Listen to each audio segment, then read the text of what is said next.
Ini adalah Infinix GT30, versi lebih terjangkau dari Infinix GT30 Pro yang udah pernah kita review. SoC-nya pakai Dimensity 7400, Mobile Legends bisa 120 fps, nggak gampang panas, fitur bypass charging ada nih di sini.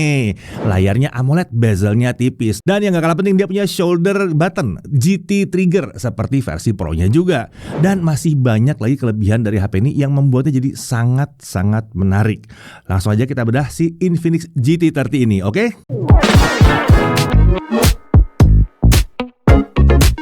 Ya, Infinix GT30 ini adalah smartphone terbaru Infinix dari seri GT yang memang fokusnya untuk gaming.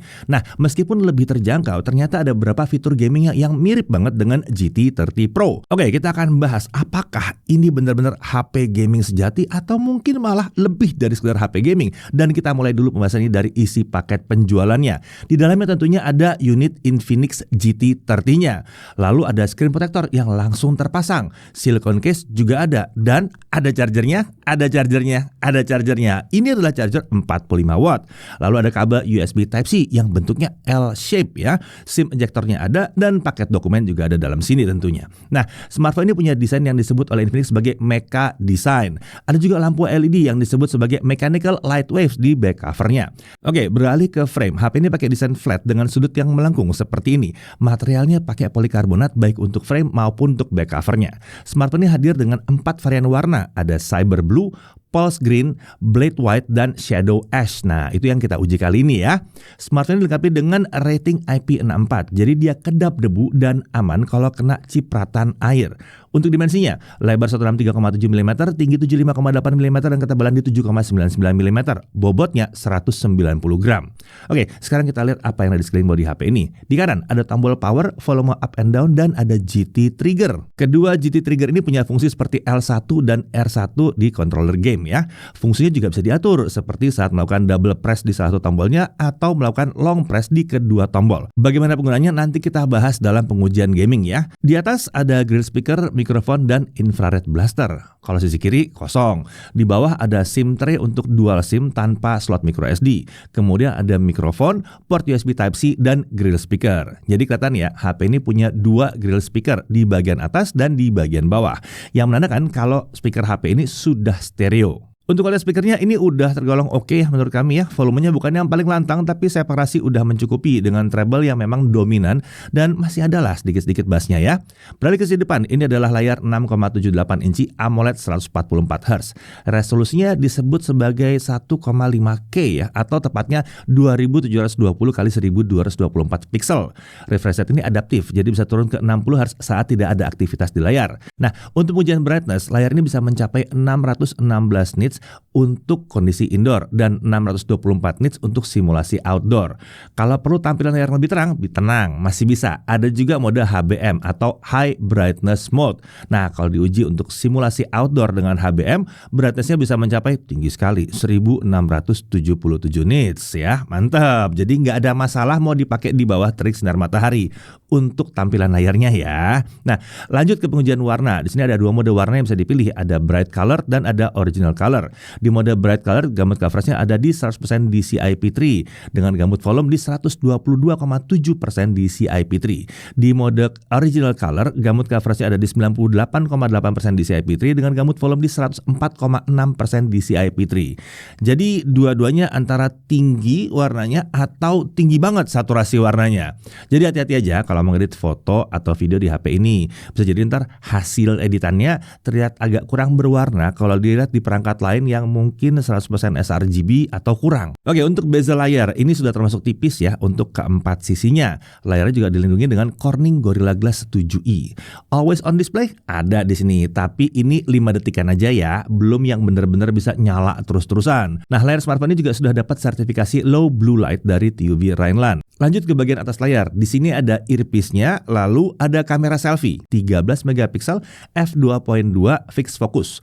Perekaman video up to 4K 30 fps atau bisa juga 1080p HFPS. Nah, kalau kita cek HFPS ini mungkin high FPS ya. Ini dia merekam video di kisaran 50 fps. Sayangnya belum benar-benar nyampe 60 fps.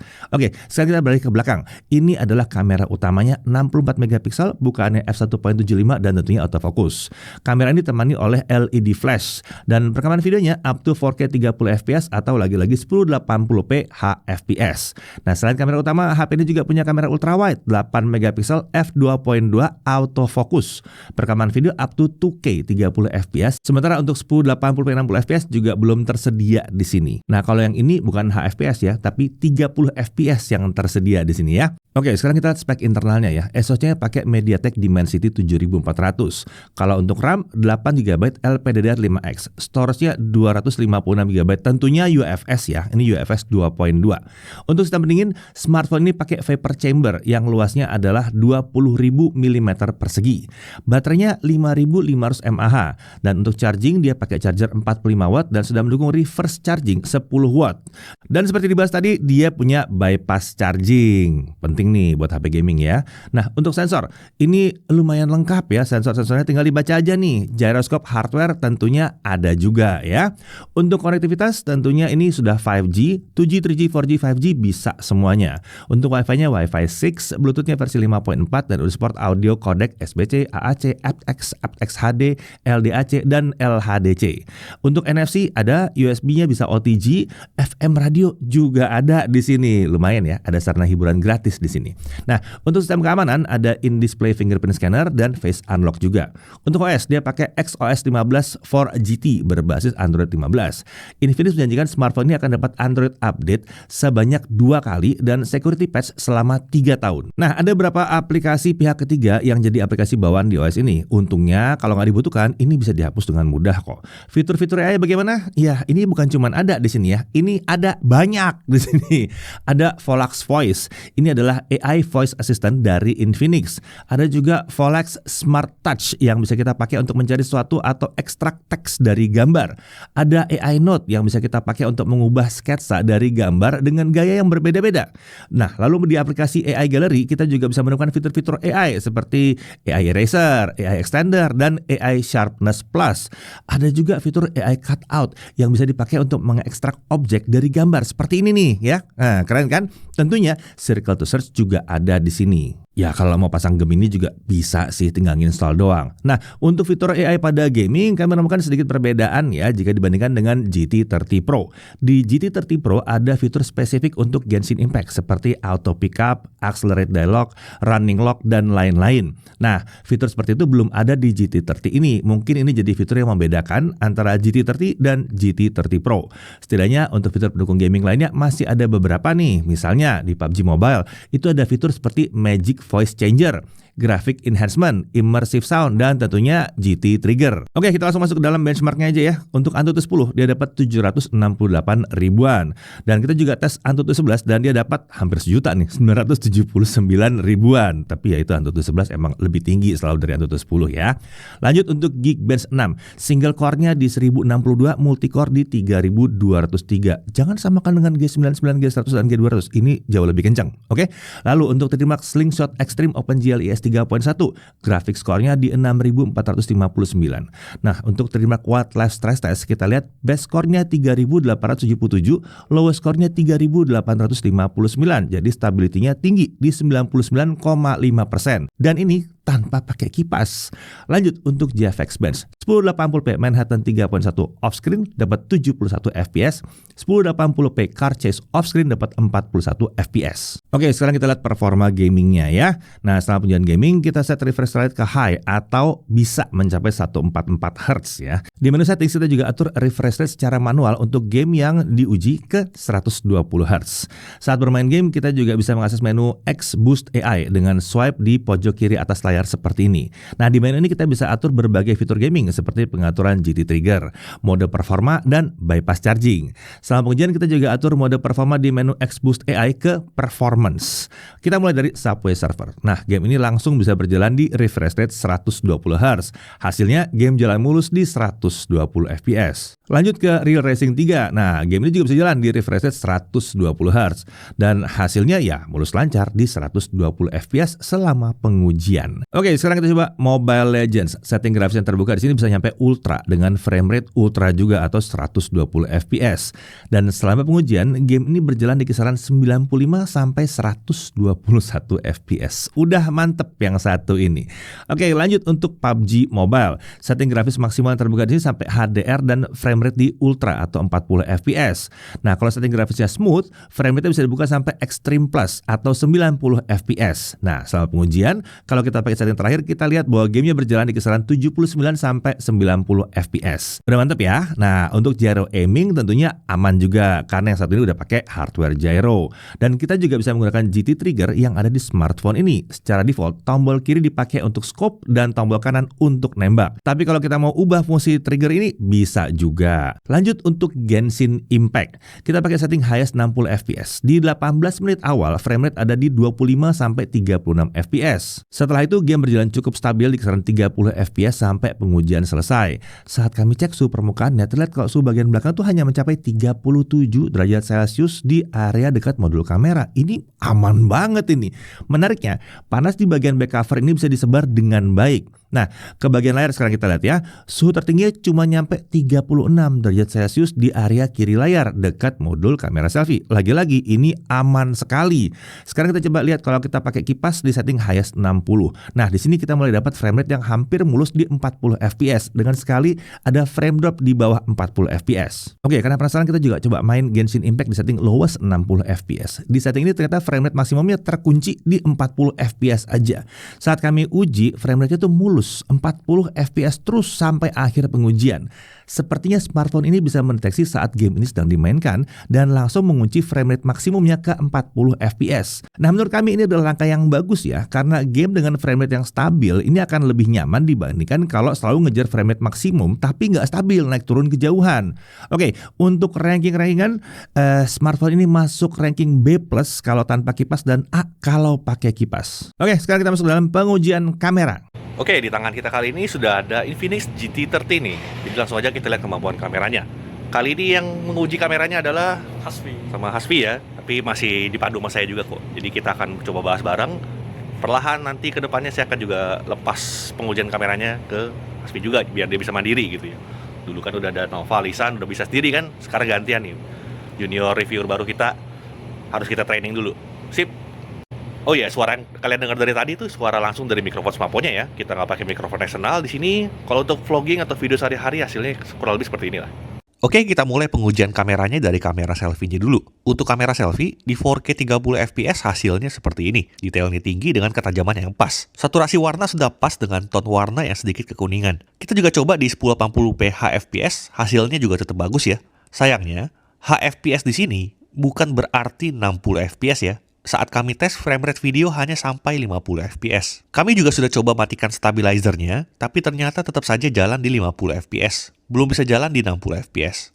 Kamera selfie-nya juga masih fix fokus ya, belum autofocus. Untuk dynamic range standar aja, di kondisi cahaya yang ekstrim, bagian terang masih overexposed tapi bagian wajah masih bisa terlihat dengan jelas. Berikutnya kita cek stabilizernya. Secara default, fitur ultra steady-nya aktif ya di sini. Fitur ini bikin video jadi stabil, tapi memang bikin gambarnya jadi sedikit nge-crop. Di resolusi 4K 30 fps, videonya bisa stabil dengan jitter yang minim. Menariknya, saat kita pindah ke 1080p HFPS, stabilizernya juga bisa aktif di sini. Sekarang kita pindah ke kamera utamanya. Pertama kita coba di 4K 30 fps, dan hasilnya mantep ya. Kamera utamanya nggak kaleng-kaleng nih, walaupun ini HP gaming. Di kamera utamanya juga ada HFPS dan hasilnya juga tetap oke dari segi kualitas gambar. Untuk dynamic range kamera utamanya ini sudah tergolong baik ya. Bagian terang masih ada overexpose dikit sih, tapi bisa kita lihat awan dan biru langit masih bisa terlihat. Wajah juga masih bisa terlihat dengan jelas di sini. Kita lanjut cek stabilizernya. Di resolusi 4K 30 fps, stabilizernya bekerja dengan baik. Gimana dengan 1080p HFPS? Tentunya di sini stabil juga ya. Untuk jitter masih bisa terlihat, tapi ini belum sampai tingkat yang mengganggu. Sekarang kita lanjut ke kamera ultra wide-nya. Kita coba di 2K 30 fps, dan untuk standar ultra wide mid range, ini termasuk bagus loh hasilnya. Di kondisi cahaya yang cukup, detailnya sudah tergolong oke. Memang tidak sedetail dan setajam kamera utama, tapi udah oke untuk kelas harganya. Yang menariknya lagi, kamera ultra wide di HP ini tuh autofocus. Jadi bisa untuk foto atau video dengan jarak yang super dekat. Yang menariknya lagi adalah, ternyata kamera ultrawide-nya ini punya dynamic range yang baik. Detail di langit masih terlihat dengan jelas dan muka juga masih bisa diekspos dengan baik. Kita lanjut cek stabilizernya. Saat kami coba di resolusi 2K 30 fps, selama fitur Ultra Steady-nya tidak kita matikan, video bisa stabil dengan jitter yang minim. Kita juga sudah coba di 1080p 30 fps dan hasilnya stabil juga. Sekarang kita mau bahas pengalaman multi kameranya. Yang pertama itu soal transisi antar kameranya. Saat merekam video, ternyata kita bisa pindah-pindah lensa dari kamera utama ke ultrawide dan sebaliknya. Tapi fitur ini terbatas untuk resolusi 1080p 30 fps ya. Kita juga belum bisa pindah langsung dari kamera belakang ke kamera depan saat lagi merekam video. Untuk perpindahan kameranya sendiri, ya untuk kelas harganya udah tergolong mulus lah. Bisa pindah kamera aja udah bagus kok. Berikutnya kita mau cek konsistensi warna antar kameranya.